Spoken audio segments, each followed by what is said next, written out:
How much does the mindset and the energy of abundance really matter when it comes to money? Is it really about the strategy, or is there something more that you need to have to get that freedom? We're going to talk about that today.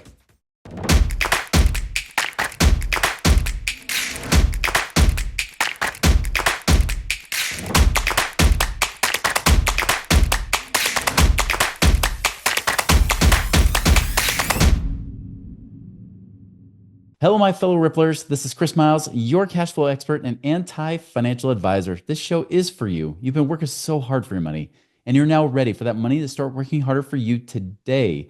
You want that freedom, that cash flow right now. You want to become work optional, where you work because you want to, not because you have to, because you have enough passive income coming in to be able to take care of all your family's needs. But more than just that, you're not just here to get a rich life. You're not just here to get rich, but you want to create that rich life, right? You want to be able to really create that ripple effect through the lives of others, because as you have more resources, as you have more abundance, you have a greater propensity, a greater ability to bless the lives of those around you. So thank you so much for tuning in, allowing me to create that ripple effect for you. Again, I appreciate all you guys have been binging, you've been sharing. We're now 900 plus episodes in. We're now approaching the 1,000 episode mark. And that's all because of you guys being such faithful listeners over the last 11 years. For those of you new and joining us, welcome to the tribe as well.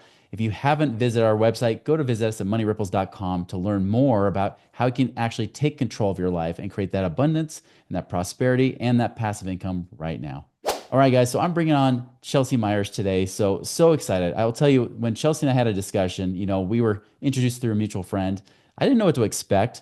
But I'll tell you, like, we had such an amazing conversation that it went way too long, probably. Like, we probably missed appointments or got late to appointments because of it.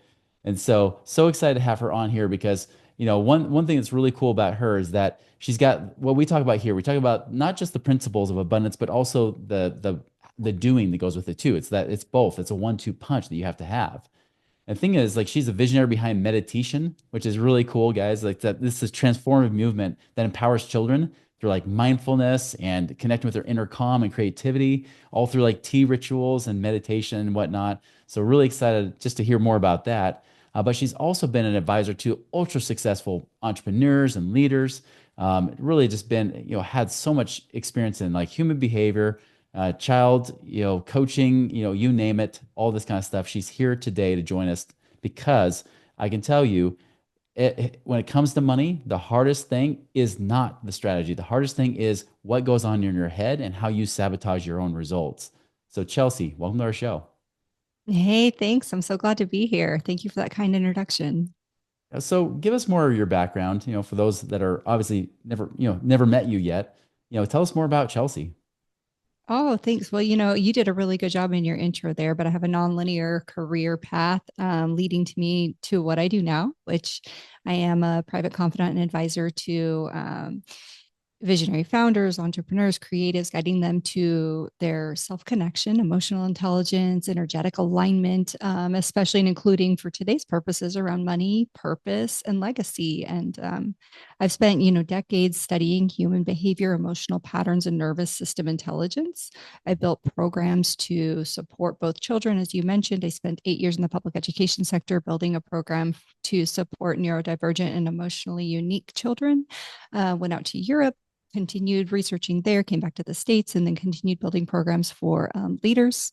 And my work, if I were to summarize, is rooted in the belief that as it relates to money, that our relationship with money is a direct reflection of our relationship with ourselves. And when we shift internally, our external world, including our finances, shifts with us. So this is a really timely discussion. I just got back from, we were talking pre-show, I just got back from a workshop and we were talking about purpose-driven wealth creation. And once we get to this point where it's not, a question of will there be money, but what do I want to do with it? It becomes a really interesting discussion. And to get there, like you mentioned, there's a lot of programming, there's a lot of emotion, there's a lot of unprompted, it is prompted, but subconsciously prompted nervous system response when we think about money and we're handling money. And so I'm excited to get into all of these things because there is just so much opportunity for us to enjoy all of the abundance around us and that we can have and create more of. And so let's get into it.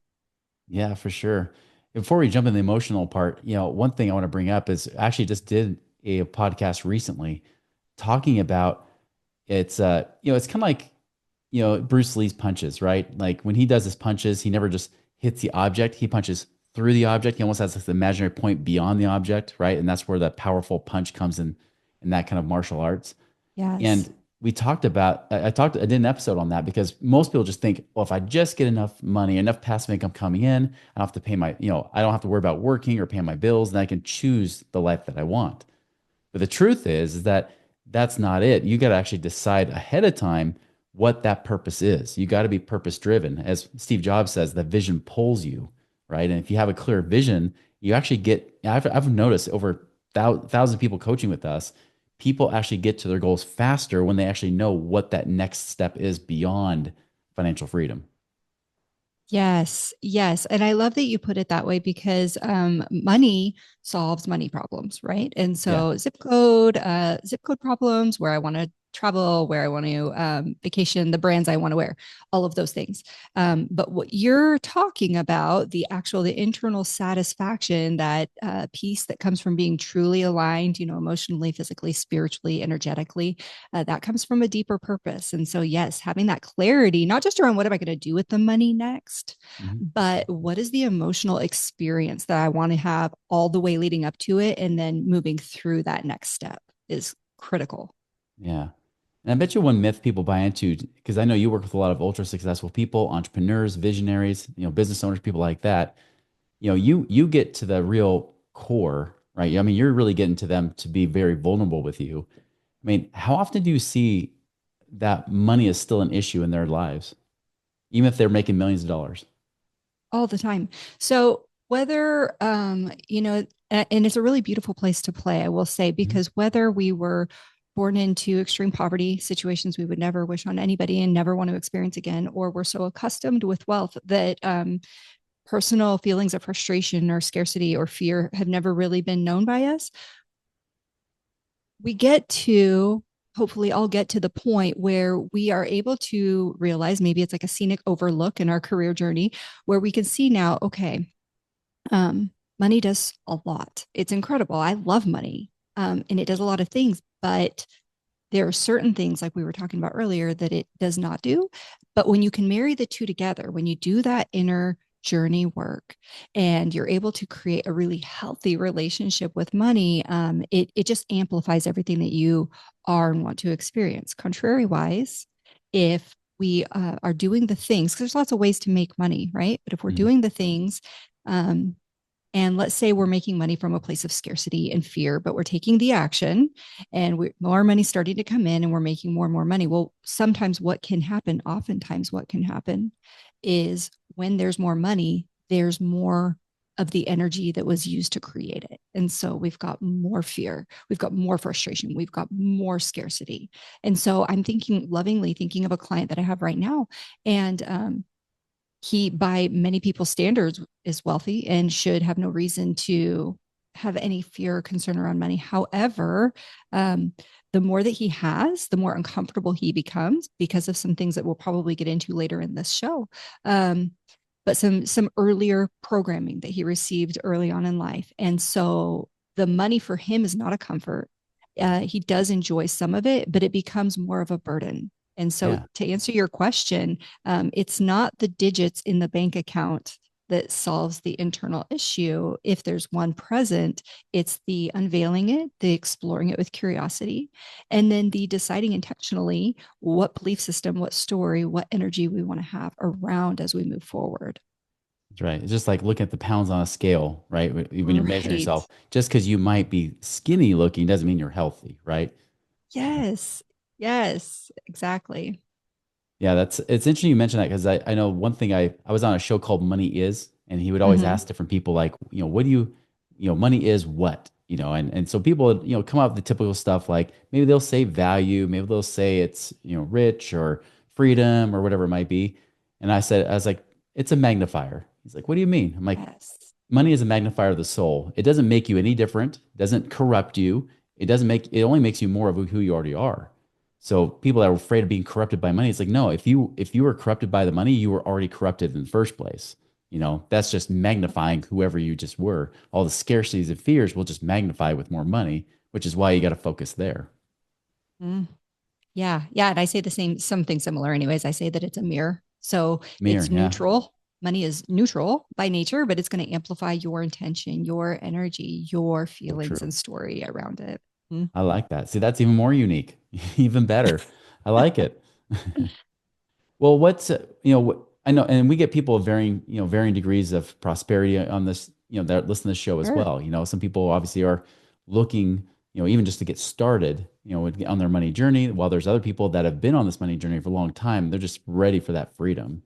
Mhm. What would be like one piece of advice you would give to them right now?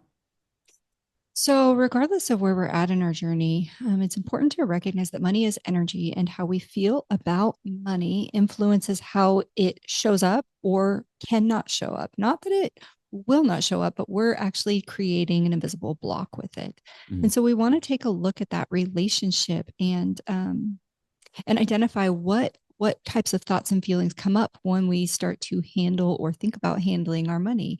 Scarcity often reflects feelings of unworthiness or fear of being seen. It's that saying that how we show up in one area of our life is often how we show up in many areas of our life. So, a person who is short tempered, they're going to lash out in text, they're going to send those blasting emails, they're going to honk at you and maybe flip you off in traffic. It's the same type of behavior reflected in different scenarios. Same is true for money. And so, how we're feeling about ourselves is going to be reflected in many areas of our life, including our ability to have a flow of abundance that's free flowing and we feel safe receiving, or it's going to be something different where we either purposely or subconsciously are blocking it, like the client that I mentioned earlier. So, one question that anybody who is embarking on this journey, they want to improve their relationship with money, could ask is, let's assume, let's like, it's very easy for people to visualize relationships with people. So, let's make money a person for a second Mhm. and ask ourselves, would I want to be in a relationship with me if I were money? Now, our knee jerk response is to want to say yes, because we want Mhm. money to want to be in a relationship with us. If you've been following this podcast, you're probably looking for great ways to create passive income right now, right? Well, we got you covered here with Central Lending. Central Lending specializes in alternative investments that actually are designed to create steady returns and long-term financial security for you and your family. Now, they prioritize transparency. They love, building those strong relationships, giving you that confidence and peace of mind, knowing that you have your money working harder for you, so you don't have to work so hard for that money. You want to learn more how to do that? Go to centrallending.com and check out what they've got today to create your passive income and wealth creation right now. But I like to take it a step further and encourage folks to think about the people in their life who they have had the most abundant relationship with. This could be a spouse, this might be a grandparent, this might be a Right. really close friend, and think about what are the traits and qualities that nurtured an environment that magnetized us to that relationship and Yeah. nurtured the good feelings that we have about it. And I think it's really important to take a pause once we can think about those traits and qualities and remember that the reason we're magnetized towards people who cultivate those environments is that somewhere inside we have a knowing of our worth. We have a knowing of who we really are. Now, that knowing gets distorted by external messaging, how we were raised, social media, all the things. But deep inside, we do know, and that's why we're drawn to it. Okay. And so now we want to flip the script and say, okay, so if I'm drawn to those situations and money is in this scenario, a person or an entity or an energy, what am I doing? How am I talking about money? How am I acting toward and about money when it comes to me, when I need more of it, when I want something? What is the energy I'm circulating about money? And just be curious about it. This isn't a moment to beat ourselves up for what we aren't doing or need to do more of, but it is Right. important to take the data. Yeah. That's very interesting because, when you think about, like, some people say, like, well, I just wish money was in my life more. I mean, already you're putting out the energy that you're not going to have money, right? And on the contrary, Right. I've seen people, and I know you've seen this too, where, I used to be a lot in the energy space, with, like, especially with women entrepreneurs, and they would always, recite the same little almost incantations, right? It's like money flows easily and abundantly to me and all this stuff, but then it never would. I was like, Mm-hmm. well, just because you say the words, and words are good, you need to have the right words, but the energy has to back up those words, or it's going to always be there. Because if Yes. you feel like you're a fraud saying those words, then it's never gonna. it's never going to work, right? It's never going to flow easily if you don't believe it really flows easily in your life. It's that, like you said, it's that relationship with money. If you don't really believe, like you don't really like have that, like you said, aligned energy with that money, then Mhm. it's never gonna work no matter what you say to yourself. Yeah, it can actually be worse. And so I never Yeah. recommend somebody use an affirmation or any sort of practice that they aren't curious, at least curious to believe if it could be true for them. Mhm. Because if there's an initial or strong resistance to the words that you're saying, what you're actually doing is creating a counterproductive experience where you then prove to yourself, see, I knew it wasn't true. And now I've said the words, I've done the things, for 21 days in a row, or whatever the protocol is, and not there's still not money or there's even less money. But going back to the energy and creating that relationship, Mhm. you know, it's also a lot like dating. You can think about it that way. Like we've all had experiences where we're dating someone who's just super, super needy of us. And it's not necessarily that there was anything terribly wrong with the person, except for they were really needy. Yeah. And it was a bit repelling. And Yeah. it's important to think about money in that way too. Money likes to flow. It likes to go where it's wanted. It also likes to flow. Okay. It likes to be in motion. It likes to be welcomed and it likes to be cared for and nurtured. But it doesn't want us to come at it like you were talking about, like, where's the money? I need the money. I need more money. Well, that's a very needy approach. And it's Mhm. accidentally going to block us from achieving the results that we're otherwise qualified and, of course, worthy to receive. Right. Absolutely. Yeah, I could see that happening in relationships too, doesn't it? Right? Like if you're needy in your relationship, not even just being a needy person, but if you're wanting something from your spouse, then you're always focusing on what the lack thereof. You will continue the Right. lack thereof. Right. But if on the flip side, like I notice if I compliment my husband, I'm like, hey, thank you so much for doing that thing. I'm not asking him to do it again, Yeah. but by nature of hearing that compliment, he's motivated to do it again. And so I'm on the same end of that spectrum. If I get recognition for something or I get a cue that something is well received, I'm more likely to do it again Mhm. because I feel open and willing and like there's that flow of energetic exchange where it's wanted, it's needed, it's received well. So therefore I want to do it some more. It just creates this really good flow. Yeah, it's not transactional, right? You don't feel entitled to, saying like, well, I got to get reciprocity. I gave him a compliment. Now I get this back, right? Which if you do that with money, that doesn't work either. You're like, well, I'm doing the right thing. So money needs to come to me. Like, no, it doesn't. It doesn't have to come to you.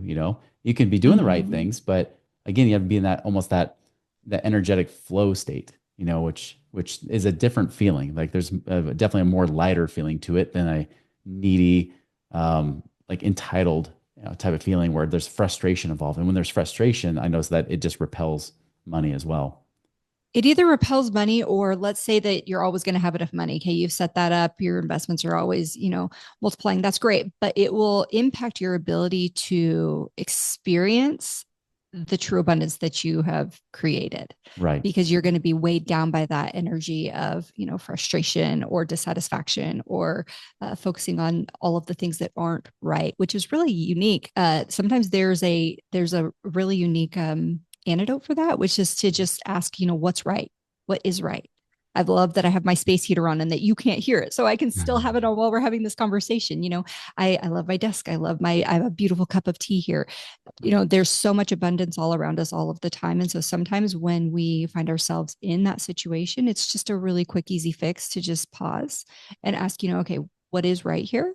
And naturally, our technology of our brain is going to say, oh, you want to know what's right? I'm going to focus on all the things that are right. And you'll just all of a sudden be filled with 10, 20, 30 things that are going well. And it can help to shift that emotional experience that you're having in that moment. Yeah. That's true. It's like going to a Taylor Swift concert. You notice three seats empty, and you hyper focus on those three seats. Like, how could there be an empty seat at a Taylor Swift concert? Well, why not just look at the 30,000 fans in the room in the whole Coliseum first before you worry about those three seats, right? That is so funny. Are you speaking from experience? Maybe. Were they better seats, or you're like, are they going to come or not? Because I'm going to scoot on That's over if true. they're not. That might be, hey, the opening is there. I have an abundance of choice of options. I can pick those three seats. They're closer to the stage, right? Yeah. Yes, yes. Do you remember Dixie Chicks? I actually got into a Dixie Chicks concert for free once. That was quite abundant. I was a teenager. And I don't know what happened to them. I think they became anti-American, but yeah, there's lots of abundance in concert experiences for sure. That's right. Yeah, they don't think they're Dixie anymore. They're just chicks. Oh, okay. I don't follow them. Yeah. I'm not even sure that I followed them then. It was just a free concert. And so, Yeah. You're like, hey, I'll take it, right? yeah, So, yeah, so how can somebody apply that with money? And let me give you like some scenarios here because, sure. when I notice when it's funny because we have a calculator that says, here's how much passive income you can create.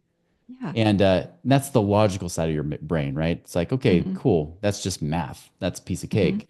But I know like a lot of times the emotional part comes into people's lives too. And they get a little bit like, yeah, but, will this really work? Right. And I know sometimes it's not always about whether they worry about whether it's going to work or not. They're almost worried about, will they work, in different facets or different levels, right?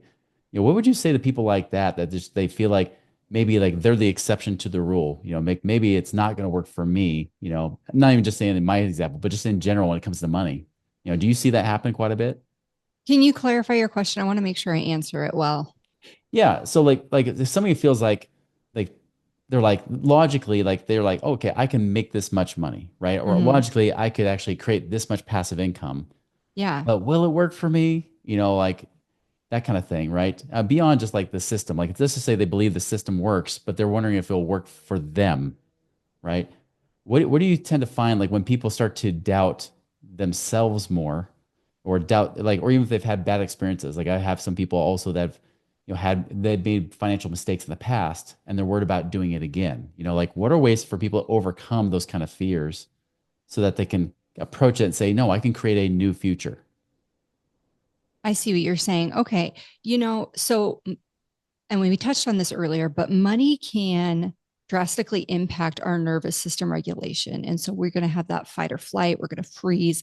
Um, and what we need to do is uncover why is that happening. And Mm, so for a lot of people, particularly people right now who are our age and listening to this podcast, give or take 20 years, um, it probably stems from childhood, which has to do with our parents and or our grandparents upbringing. Okay, there were lots of things that happened and things that took place that caused them to have thoughts and feelings and experiences that were transferred to us, not just through word and teaching, but also in our energetic template that we're operating in. Okay, mm, and so what we want to do is start to uncover, what did we see, what did we hear, what did we feel about money growing up, and be really curious and unbiased about it. We just want to discover.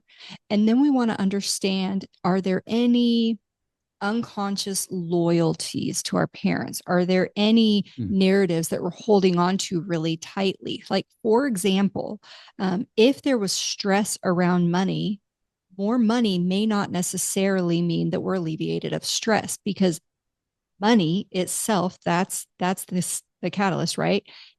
Money created stress, therefore, more money might actually subconsciously be correlated with more stress. And so it's mm, not that we don't have it, it's that we're worried it's going to create stress the more that we have. And so when you have someone who's questioning, is this actually going to work for me? We want to figure out, did we grow up in a situation where it wasn't available, or have we had a situation in our adult life where it wasn't available? What is provoking that fear response? And what is the story underneath it? And then we just want to really just look at it very objectively, each part of that story. I find it really useful to write things down. And I'll mm, tell you, for a long time, when I started doing inner journey work, I was afraid of writing things down, because going back to those affirmations, it's like anything I write should be positive, right? It should be the mhm, future that I want to create. But if we don't know what's there, it's kind of like when you have a junk drawer. At some point, you got to open it because it's mhm, stuffed full, right? And if you don't know what's there, you don't know what you want to keep and what you need to discard. But we want to write down, what are all of the thoughts and feelings around that result not being possible for me for whatever reason. Why do I think that? And maybe do the five levels of why. Okay, I think that because of this. Why? Because of this. Why? Because I heard this, because I experienced this. And when you want to see all of it out on paper, and a lot of times what I've found is just by doing that, you almost give that inner child or that inner voice or that fear a chance to be heard. And that alleviates some of it. And then you can look at it with your clarity. You can look at it with intention and say, okay, is this a belief I even believe or understand? to be true for me? Is it Mhm. one that I want to carry into the future that I'm creating for myself? And if not, which one do I want to create for myself? And, this is often done with the help of a guide or a coach or a mentor or an advisor, having someone to help you look at that and really get clear on what it is that you're wanting to create in your life and what's blocking you can be very useful. Very true. I mean, I know I mentioned on our podcast earlier this year about, hypnotherapy being one of my best investments Yeah. of 2024, compared to Mm-hmm. all the real estate and oil and gas and raw land, all that stuff I've done. I was like, that one produced better results for me financially and from a better peaceful place than anything else. And I know you got different things you do in your coaching. What if someone wants to follow you, wants to be able to go deeper with you on this kind of conversation? What's the best way for them to reach out to you, follow you? Oh, yeah. Chelsea Myers, Myers. I'm on LinkedIn. That's a really great place to get me. Or, you can just email me, Chelsea at dentallife.coach is great. Or reach out to you and you can connect us. I always love a nice warm referral. That's right. I know you got the dental life coach, type of thing that you have as well, because I know you worked with a lot of dentists over the years. And like I said, like we all have our money stories, no matter how successful we may look from the outside, we all have them. We really do. But I love what you said earlier that money amplifies what we already are. So having money isn't going to reveal who we are. It's not going to resolve our issues or our wounds. But if we're already generous and we're already feeling abundant, it's just going to create more of that. And if we're already having some other things as we create more wealth, it's good to take a look at and just realize, oh, I'm becoming more stressed. I'm becoming more scarce. I'm becoming more tight fisted. What is this all about? And really just do that work because ultimately, and I know you'll agree with this having done the work that you've done in your life, but this is all a curriculum. So right now we're talking about money. Sometimes we're talking about relationships. Sometimes we're talking about, our childhood. Sometimes we're talking about health, but it's all the life curriculum for us to become more aware of who we already are, not more worthy. Remember our worthiness, right? Mhm. Not more deserving. Remember our deservingness. And as we do that and we demonstrate that self acceptance, that self love, we begin to receive rapidly, oftentimes, all of the things that we've been hoping and wanting all of this time. That's so true. I know for me, that was a big thing that I revealed as well, was just that feeling of unworthiness, that I have to be a good boy, from Yeah. childhood, right? In order to receive love, receive anything I wanted in life. And that was a false belief, right? It was a belief that derived from experience that seemed like it was okay on the surface. But as you grow and expand and you start, like you say, open that junk drawer and you start cleaning it out, you start to realize underneath all that clutter that seems like it's a problem, there's the real Mm-hmm. problem, right? The thing that's deeper. And that's something I know for anybody who wants true financial freedom and happiness and joy, you got to get deeper. You got to go beyond just the surface level. Just, hey, I just need to solve my money issues. No, you don't. Because if you have a saver mentality, you're just having more money. You'll just feel like you'll just have to keep saving more. You'll never want to stop. If you're a spender Mm-hmm. mentality, you have to feel like you have to keep hustling because you feel like you have to keep making money and you can never stop, right? You have to get to that stewardship mentality. And really, the only thing that you can do there in a stewardship mentality is to have an abundance mindset. If you have scarcity in either way, it's never going to work. Right. Yeah. And I think it just goes back to really getting in touch with who we really are, which is, Yeah. at the core of my motivation to build meditation. Because Mhm. after many years of working with other adults and doing our own inner journey work, all of the modalities, the retreats, the therapy, the breath work, the meditation, all of the things to remember our worthiness, our lovability, and really accept ourselves, it became so apparent to me, if the children had this early on in their life and if they were able to connect with themselves and their creativity and their relationship with the universe, whether that's God, energy, spirit of the universe, whatever it is, Mhm. it's called. But by truly knowing ourselves, we alleviate some of these hurdles that we're working to overcome as adults. And we're able to have that healthy generosity that comes from overflow, but not obligation. It allows for us to receive in a way that is natural and feels good, not that we're being greedy or gluttonous, and not that we're unworthy and we need to first earn it by being a good boy or a good girl, like you mentioned, Yeah. but that we just remember that we already are deserving, we already are worthy, we already are lovable. And it just all plays together so nicely. So true. So you're saying with my 8 children, you can help undo a lot of the damage that I've already done with them. Where sometimes I'll even tell my kids, I'm like, don't worry, you'll have to go through therapy too, just to undo all the different stuff even the stuff I didn't intentionally do might just be the interpretation of an Sure. experience that just threw it all, out of whack, So it's good that you do that. Sure. And that's legitimate. I think that we all do our share of communicating messages and programming that we didn't intend to. And I like to bring that up because sometimes in doing that inner journey work, which isn't necessarily about money, but just in general, sometimes in doing that inner journey work, we can become frustrated or resentful or saddened by some of the messaging that we received, some of the things that happened to us early on. And I think it's really important to remember that oftentimes those things were done with no malintent. They were giving us the best that they had, the best that Right. they had, even if it was really, really bad. It was the best training that they had. Why do I think that? Because everything that I've done wrong, so to speak, in my parenting or other relationships, in that moment, I actually felt like that was the best choice, right? Yeah. Well, and that creates a ripple effect. That's the thing is like if you can make every generation just a little bit healthier, and a little bit more self-aware and then Mm-hmm. feel really worthy and really tapping into their divine selves, a lot of these issues that have been passed from generation to generation can really diminish, can't it? Right. Well, let me ask you this final question. Obviously, it's the Money Ripples podcast. We talk about the ripple effect you create in people's lives, and we're kind of alluding to some of that already. What do you feel is your ripple effect, Chelsea? Well, what's really interesting is as we were beginning our conversation, I was reflecting on the podcast that I have that you're going to be on in a couple of months. Mhm. Um, but my mission is to lift and bless 100 million people to access their truth. And as I thought about that number, I thought, gosh, in our conversation today, if 100 million is my goal and I get at or close to 100 million, did I really make the ripple effect that I want to make? So, Yeah. to answer your question, it's to lift and bless 100 million or to lift and bless people to access their truth. But I think I'd like to adjust the number.